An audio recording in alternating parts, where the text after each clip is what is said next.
주님께서 여러분과 함께 또한 사제의 영과 함께 루카가 전한 거룩한 복음입니다.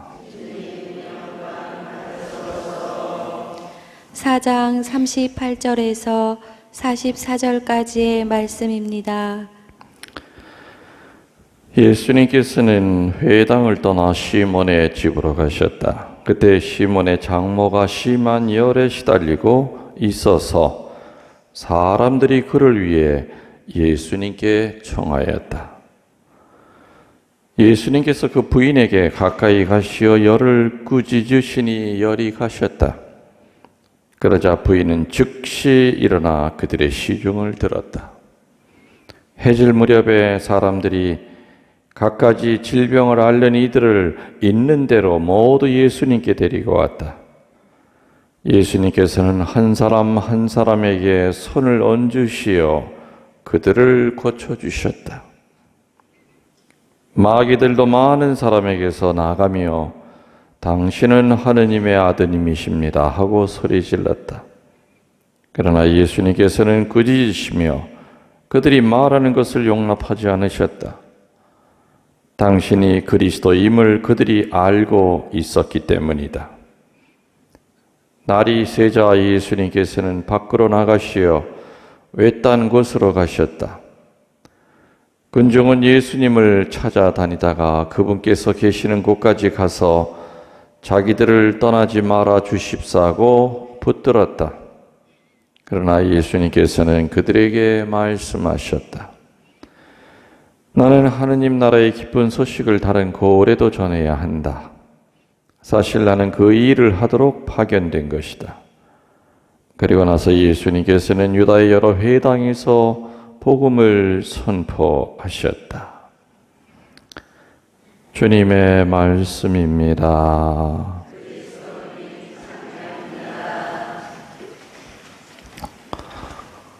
참 예수님. 태풍이 오고 있다 그러죠?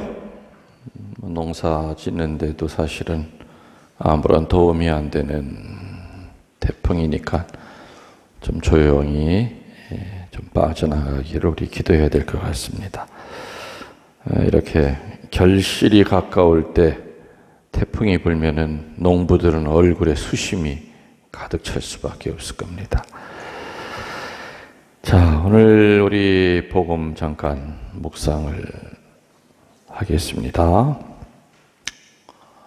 여러분들 밖에서 일 때문에 아주 피곤해요. 사람 만나고 이런 일 저런 일 때문에 피곤해서 이제 집에 들어가면은 나 밥도 먹기 싫어. 밥도 안 먹고 좀 편안하게 좀 쉬어야 되겠다. 이렇게 큰 밥 먹고 들어갔는데 그게 잘 돼요, 안 돼요? 안 될 때가 더 많죠? 집에 들어가니까 또 이게 쉴 상황이 아니야. 또 일거리가 산더미처럼 쌓였어. 여기저기서 찾는 전화가 오고. 마찬가지로 오늘 예수님도 밖에서 시달릴 대로 시달리셔가지고 이제 좀 쉬어야 되겠다 싶어서 누구네 집에를 간 거예요? 베드로의 장모의 집에 간 거예요.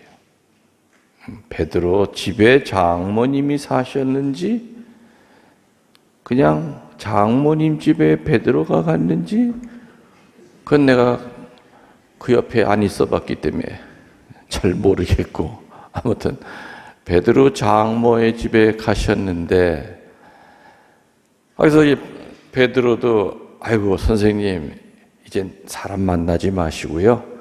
여기는 조용할 거예요. 애들도 웃고 우리 장모님 혼자 계실 겁니다. 우선 딱 예수님을 모시고 들어갔더니 세상에 다 죽어가는 시체가 하나 널브러져 있어. 그게 누구예요? 무슨 병? 열병. 우리 옛날에 옌병이라고 그랬죠? 옌병에 걸려 있는 거예요. 복음을 쓴 복음사가 가운데 제일 많이 배운 분이 루카예요. 루카는 의사 출신이에요. 그래서 루카복음이 제일 여성적이고 문체도 제일 화려하고 고급스럽고 그리고 병에 대한 이야기가 다른 복음서보다 아주 상세히 나와 있어요. 오늘 우리들이 들은 것은 열에 시달리고 있었다. 근데 심한 열에 시달리고 있었다. 이건 이제 의사들이 하는 표현이겠죠. 심한 열에 시달리고 있었다. 자, 쉬러 들어갔던 그 집에 또 내 도움을 필요로 하는 사람이 거기 있었죠.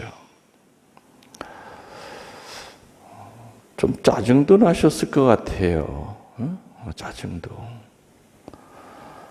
어떤 때, 저도 비슷한 일을 겪을 때도 있죠. 어떨 때 막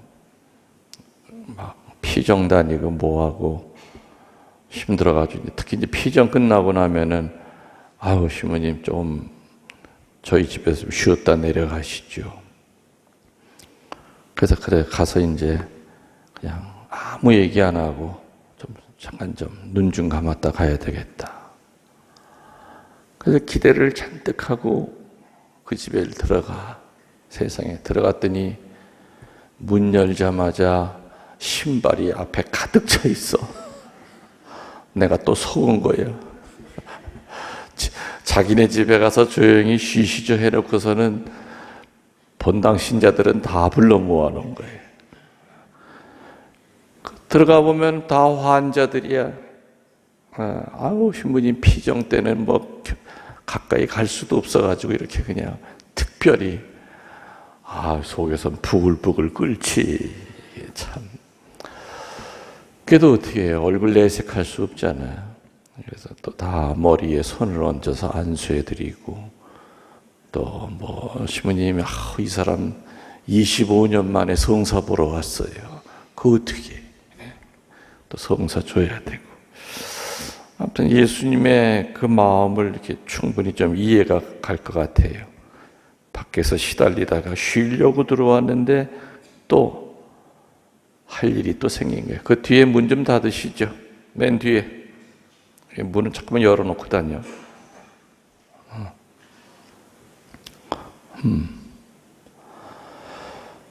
아무튼 베드로 장모가 심한 열병에 시달리고 있었어요. 그런데 재미난 건요, 장모님 고쳐달라고 베드로가 나서서 청하지 않았어요. 예수님이 내가 너 고쳐주마 하시지도 않았어요. 동네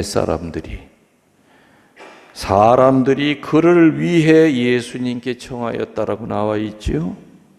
사람들이요, 복수형이에요. 베드로가 우리 장모 예수님 살려주십시오가 아니었어요. 사람들이 그를 위해서 예수님께 청하였다. 사람들이 이렇게 그 부인을 살리려고 예수님께 달려와서 청한 걸 볼 때 이 베드로의 장모라고 하는 이분이 동네에서 인심을 잃었던 분 같아요? 아니면은 덕이 있던 분 같아요? 당연하죠. 인심 잃은 사람한테 그렇게 안 해요. 그죠? 모르긴 몰라도 이 베드로 장모는 동네에 애경사 빠진 적 없이 항상 쫓아다니면서 봉사했을 거예요. 동네 가면은 아이들한테는 푸근한 할머니처럼 사셨을 거고, 누가 어렵다고 하면은 나는 밥을 못 먹더라도 가서 밥을 먹였을 거예요. 그러니까 이 자매님은 우리 동네에서는 없으면 안 되는 분이에요. 맞죠? 근데 이렇게 귀한 분이 죽을 병에 걸려 있는 거예요. 그러니까 동네 사람들이, 베드로가 얘기한 게 아니란 말이에요. 사위가 살려달라고 한 것이 아니라 동네 사람들이 나서서 이분 살려주셔야 돼요. 이분 예수님께 청했다는 거죠. 이렇게 모든 사람이 한 마음으로 청했어요. 얘기했죠? 한문에서 합심이라고 하는 단어가 있다고 그랬어요. 합자. 합자가 어떤 뜻이에요? 지붕 밑에 사람들의 입이 하나다. 그게 합자예요. 머릿속에 그려지시죠? 합이라 하다 할 때 합자. 지붕 밑에 사람들의 입이 하나다. 마음이 하나고 기도가 하나고 행동이 하나가 될 때 그 단어를 써요. 우리 본당에 어떤 분이 아주 심한 병에 앓고 있을 때 그 구역 반원들이 또 우리 본당 신자들이 한 마음으로 합심 기도를 바치면은 기적이 일어나요. 기적이 일어나요. 그래서 오늘 베드로 장모 기적을 받았잖아요. 예수님은 사람들이 온 동네 사람들이 나서서 아이고 선생님 이분 좀 살려주셔야 돼요. 이분 없으면 우리 동네 망해요. 이분 천사 같은 분이에요. 나 이분한테 은혜 받은 게 얼마나 많은데요. 그러니까 예수님이 보면서 베드로 장모는 참 훌륭한 사람이다. 그래가지고 예수님께 청하고 나니까 예수님께서 그 부인에게 가까이 가셔서 오랫동안 열병에 누워 있으니까 정신도 혼미하고 죽었다 깨도 그 부인이 제 병 좀 고쳐주십시오 이 말을 할 수가 없는 상황이었죠. 그래서 오늘 복음에 보면은 예수님께서 먼저 가까이 가셔서 그 다음에 어떻게 했다고 그랬어요? 그 다음이 아주 다른 병 고칠 때와는 예외적이야. 열을 꾸짖었대요. 열을 꾸짖었대요. 열을 낫게 해주시는 것이 아니라 열을 꾸짖었다. 이 얘기는 뭐냐? 이 베드로 장모는 그냥 단순한 열병이 아니에요. 병마예요. 마귀가 일으킨 병이에요. 모든 병이 다 마귀가 일으키는 건 아니지만은 제 체험으로 볼 때 마귀를 떼어냈더니 병도 같이 사라지는 경우도 종종 있었어요. 그러니까 이건 애초부터 마귀가 일으켜 놓은 병이야. 그래서 오늘 예수님은 열을 보고 꾸짖었다고 그랬죠. 병을 낫게 한 것이 아니라 꾸짖었다고 하는 것은 분명히 어떤 대상을 보고 꾸짖는 거예요. 열을 가지고 꾸짖었다고 하는 이런 그 의인화된 표현은 미루어 짐작하건대 예수님이 딱 직감적으로 느낀 거죠. 지금 이 여인이 앓고 있는 이 병의 원인은 마귀의 장난이구나. 꾸짖은 거예요. 나가라 하면서. 그러자 열이 가셨다. 그러니까 치유와 구마가 동시에 일어난 거죠. 그래서 많은 경우에 사제가 이제 안수를 해드리지 않습니까? 은총의 밤 때도 400명, 500명이 줄을 서서 그 늦은 시간까지도 사제 안수를 받으려고 기다려요. 신부님, 하루 종일 보통 첫 토요일 시작이 되면 고백성사부터 12시까지 꼬박 서 있어야 돼요.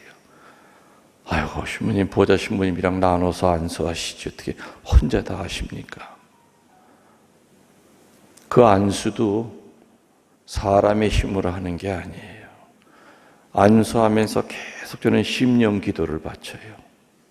그 심령 기도 안에는 구마 기도 또 치유 기도가 같이 내려가요. 그러니까는 500명, 600명이 되더라도 안수하는 거예요. 그리고 그 다음날 주일미사 거뜬히 하지 않습니까? 그러나 의지적으로 기도하려고 하면은 이거 빨리 해치워야 되겠다. 아유, 줄을 보니까 아직도 새까만해. 세상에 2층은 아직 내려오지도 않았어. 3, 40명만 해도 벌써 진이 다 빠져나가. 그런데 심령 기도기 때문에, 심령 기도는 본인이 하는 기도가 아니라 성령이 해주는 기도죠. 성령께서 이 사람에게 가장 맞는 은혜를 주시는 기도가 바로 심령 기도예요. 부인은 열이 가시자마자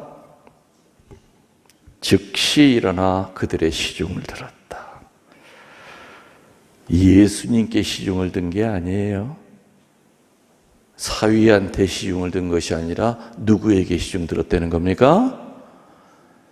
자기 살려달라고 부탁했던 바로 동네 사람들에게 시중을 들었다 이거예요.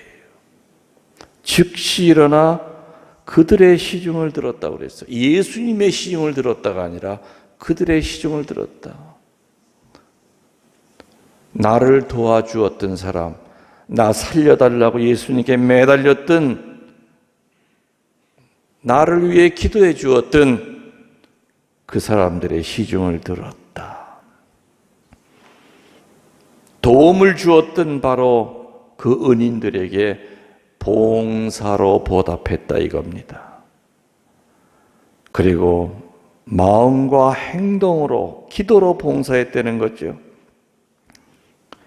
그래서 오늘 복음에 나오는 치유받은 자의 첫 번째 의무요, 권리는 뭐냐? 뭐예요? 봉사예요.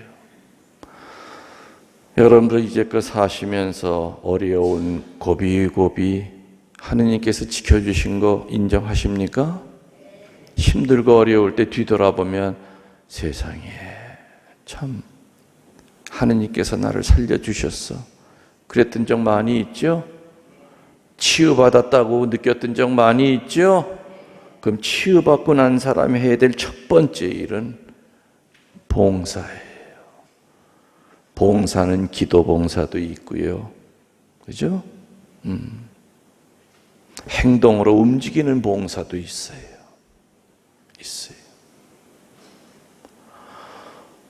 오늘 베드로 장모의 이 병의 치유를 통해서 지금 얘기한 대로 세 가지. 첫 번째,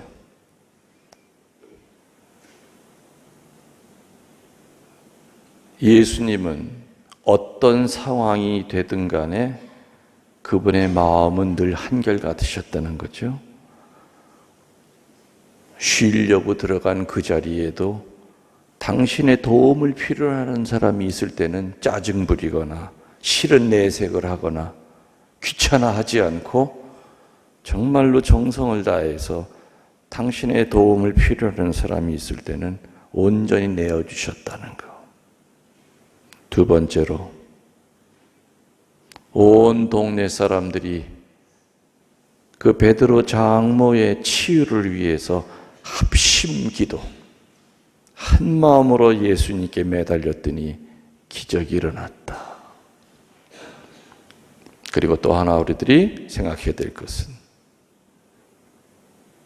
모든 병이 전부 다 마귀가 일으키는 건 아니지만 오늘 복음에 나오는 걸로 볼 때, 또 구마 사제들의 체험을 통해서 볼 때 어떤 병은 분명히 마귀가 일으켜놓은 병도 있다는 거예요.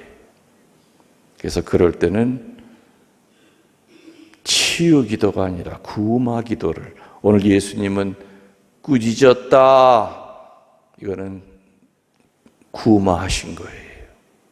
치유 기도를 한 것이 아니라. 그랬더니 열이 가셨다. 다시 말하면은 병마라고 하는 것도 있다는 거죠. 그래서 여러분들이 어떤 병에 들리면은 주님 저 치유시켜 주십시오라는 기도만이 아니라 같이 동시에 해야 될 것이, 주님 저에게서 어두운 기운이 있다면은 주님의 힘으로 구마시켜 주십시오. 병마로부터 해방되게 해 주십시오. 그 기도도 같이 바쳐야 된다는 거 아셨죠? 마지막으로 치유받고 회복된 자의 첫 번째 권리요 의무는 뭐라고요? 하느님과 이웃에게 봉사하는 것이라는 거 명심하도록 합시다. 아멘. 예물 준비성가